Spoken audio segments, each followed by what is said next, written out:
Hi everyone, I'm Jay Bank from the Kentucky Department for Libraries and Archives. Today we're going to look at the changes in the new annual report. In most years, there are a few major changes in what we collect. We usually send out a list of the few significant additions or deletions. The 2021 report is not like that. There are probably a greater number of important changes than in any prior year. I hope that this introduction to what's new will make going through the report easier. You should get an idea of what to expect when the annual report opens on July 1st.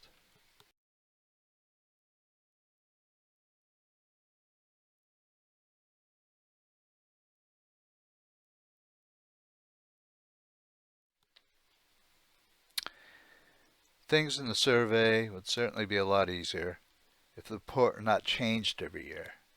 However, there are a few reasons why this is not possible. First, a large part of the data we collect is required by PLS, the Public Library Survey. And PLS is part of IMLS, the Institute of Museum and Library Services. They've been gathering public library information annually for over 30 years. Any change made to the PLS survey has to be made by all states, territories, and the District of Columbia. So in 2021, the PLS collection newly emphasized programming. And the Kentucky report reflects this, as we will soon see. Also, some of the 2021 changes are for information collected solely by KDLA.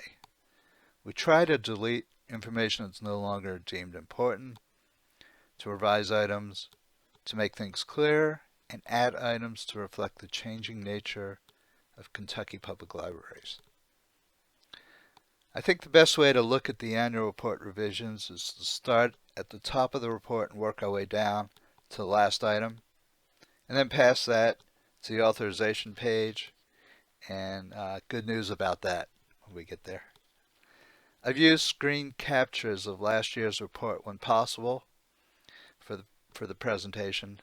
Unfortunately, as of today, June 9th, I do not have the new annual report form. So we're going to be stuck with my poor renditions of how the items will look. Sorry about that.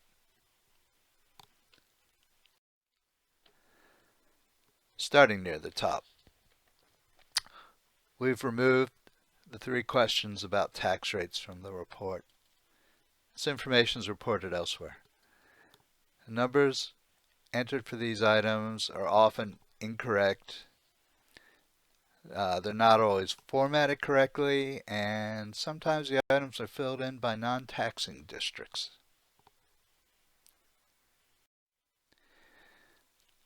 New item B11, if you received an LSTA CARES Act grant in the fiscal year, then this is going to be the dedicated line to put in that information.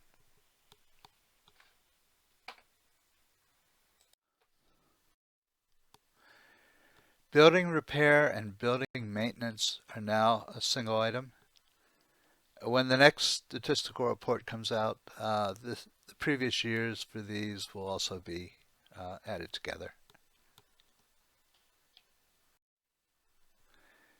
We're adding some help within the definition titles. For example, this is where the telephone voice line information expenses will go. I might have in the past told folks to put it in the other category, so I was wrong. Voice line is a utility.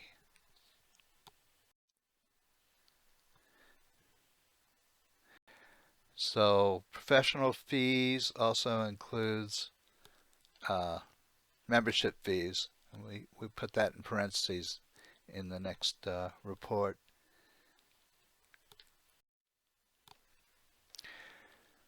The 2 entries where we listed other expenditures are now one item. The field to specify what those expenditures were is now a long text field, so you can enter a lot of information there. Some of the lines in the COVID-related information section, Section D, are deleted. This information will now be collected in the program portion of the report.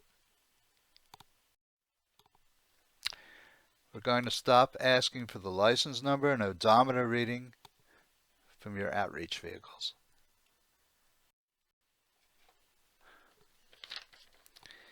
There are 4 places in the annual report where we're going to ask about the recording method.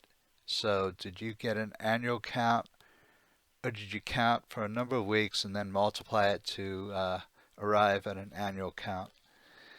These items were requested by the Public Library Survey Federal Research Team, and we have to include it in the report. Here's another reporting methods question, and one more.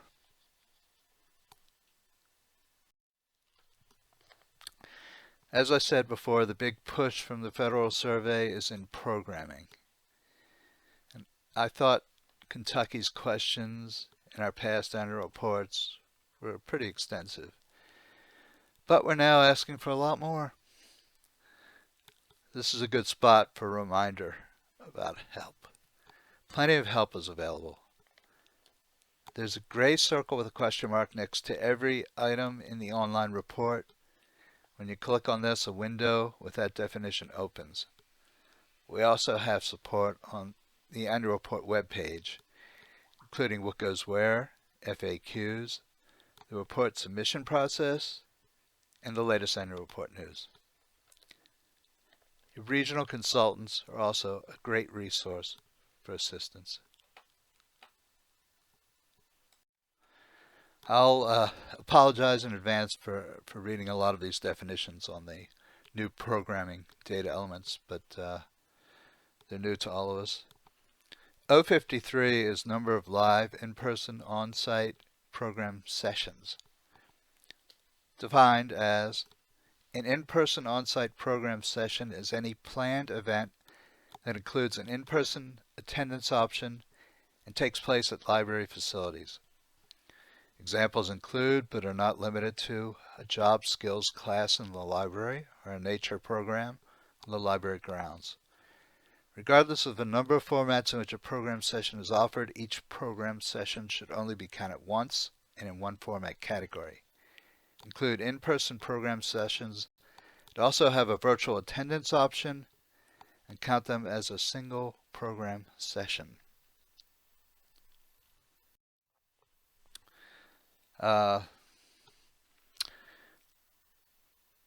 This is the off-site component, defined as an in-person off-site program session is any planned event that includes an in-person attendance option and takes place somewhere other than the library or the library grounds. Examples include, but are not limited to, facilitating a book club at a local nursing home, hosting a story time at a local farmer's market, or visiting a school to present about library services. Regardless of the number of formats in which a program session is offered, each program session should only be counted once and in one format category. Include in-person program sessions that also have a virtual attendance option and count them as a single program session.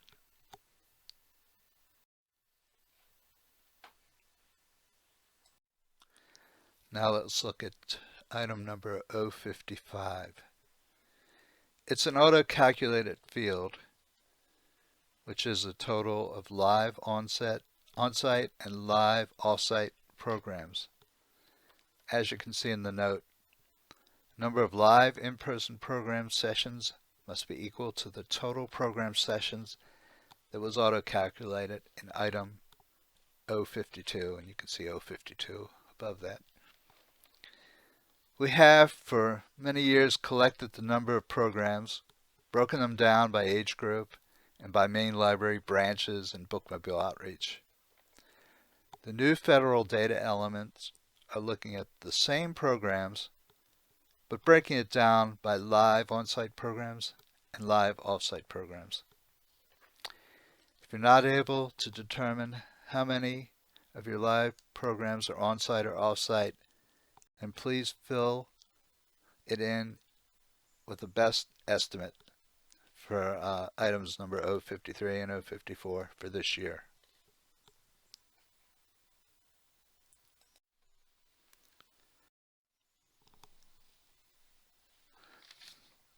Similar to the added data element for total live on-site and off-site programs, we're now asking for attendance at those events. And definition for live in-person on-site program attendance: the count of in-person attendance at program sessions that take place at library facilities. Regardless of the number of formats in which a program session is offered, each attendee should only be counted once. Each attendee should be counted in the format category in which they attended the program session. For in-person on-site programs that also have a virtual component, exclude virtual attendance. This should be counted under live virtual program attendance, data element 064, which we'll get to in a minute.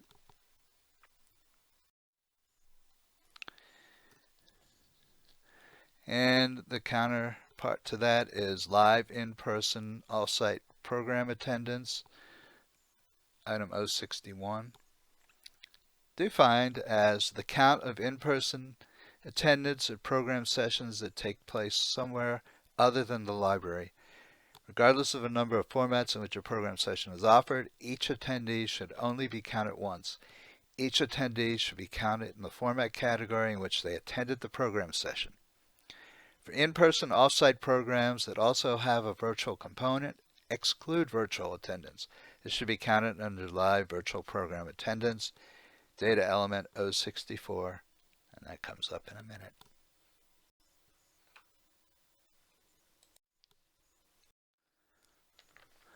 Just as in 055, this total in 062 is auto-calculated. As the note says, live program attendance 062 must be equal to the total program attendance that was calculated above in item 059. If you're not able to determine on-site and off-site attendance, then please fill in a good estimate for 060 and 061 for this year.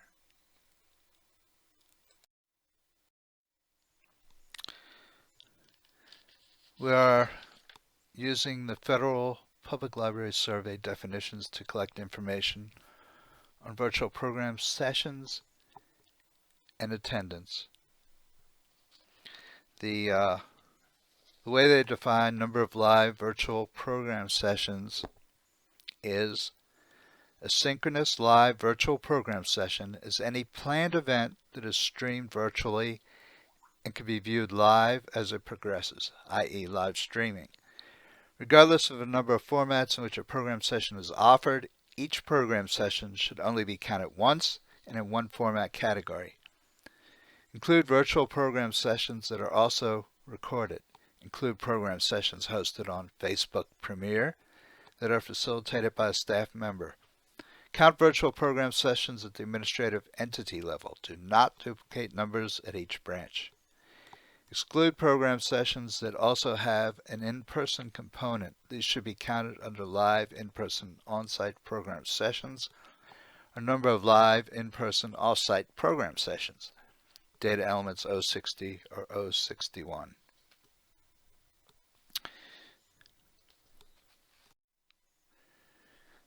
O64 is virtual program attendance, defined as the count of live attendance at virtual program sessions. Regardless of the number of formats in which a program session is offered, each attendee or view should only be counted once. Each attendee should be counted in the format category in which they attended or viewed the program session. Count each participant device connected to a virtual program as a single attendee. For program sessions hosted on Facebook Live, YouTube Live, or similar platforms, count peak concurrent viewers. For those hosted on video conferencing platforms, count the maximum number of non-staff participants during the session.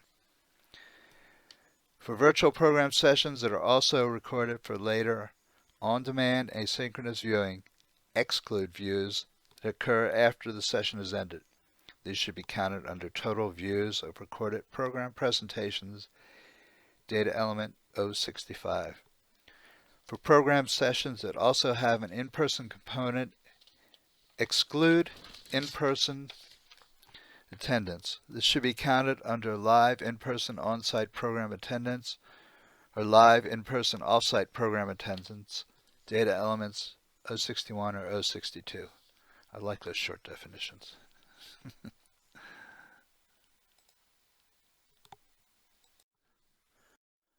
Okay, we can close out the program section with the total views of recorded program presentations within 7 days, 065.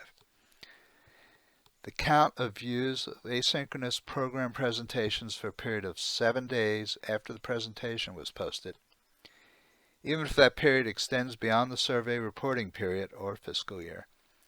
For program presentations made available via Facebook, count unique 1-minute views of each video. For those made available via other platforms, count unique views of each video. For program presentations that are recordings of live virtual program sessions, exclude live attendance. This should be counted under live in-person on-site program attendance, live in-person off-site program attendance, or live virtual program attendance, data elements 060, 061, or 064. And that is all of the program changes that the Public Library Survey is requiring actually. Brutal? Perhaps. The value in collecting all of the statistics about programs is to more fully report great and increasing library service and to be able to quantify new ways that we're extending programs to our customers.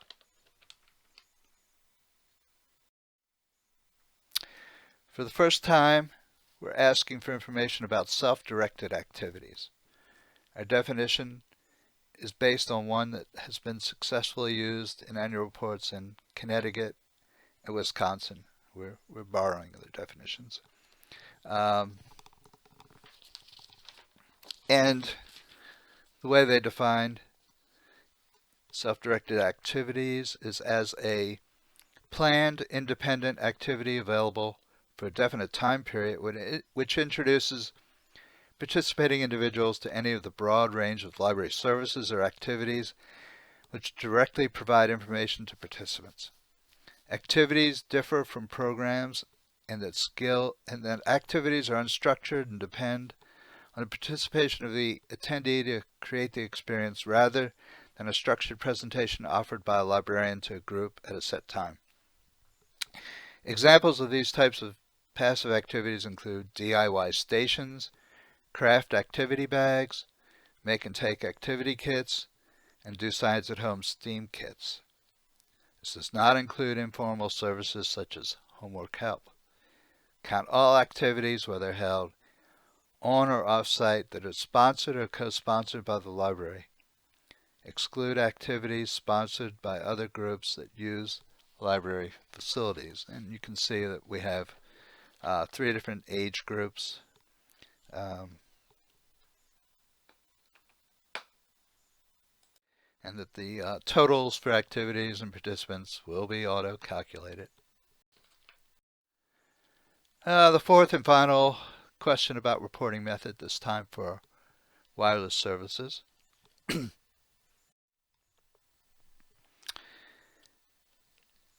section R is now where intellectual freedom challenges resides. There's only one question. Long ago, we started collecting a more complete challenge information to facilitate ALA's gathering of the data. However, they have, with one exception, I guess about 5 years ago, not wanted our numbers. And I've been told that the challenge information was received from other sources. So we've trimmed this section down considerably. This question has slid from the authorization page to the end of the report. It'll be the last item we ask.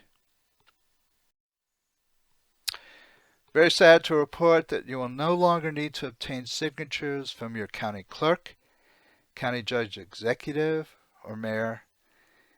And we're no longer going to ask for a notary to certify the board president's signature.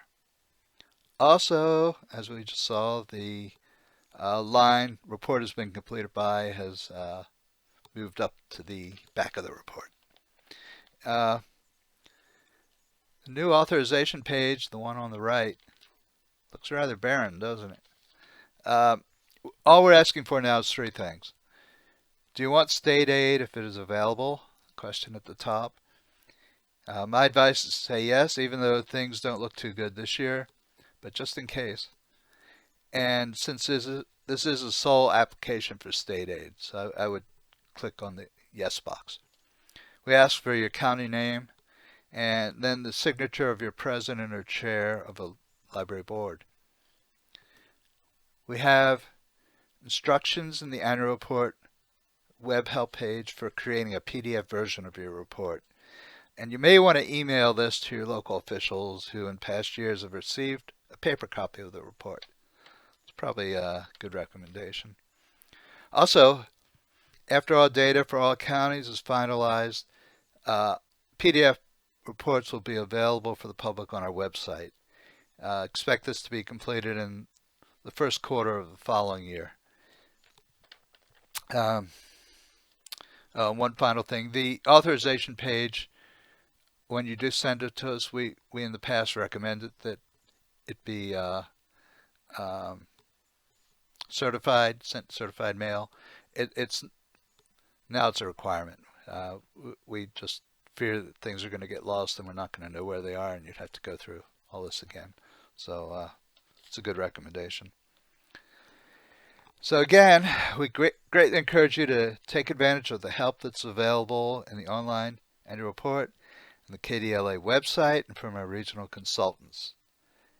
So finally, I want to thank you for going through this presentation with me. I know it's a lot of changes, and I don't expect we'll have this much alteration again for a long, long time. At least I hope. Thank you. Bye.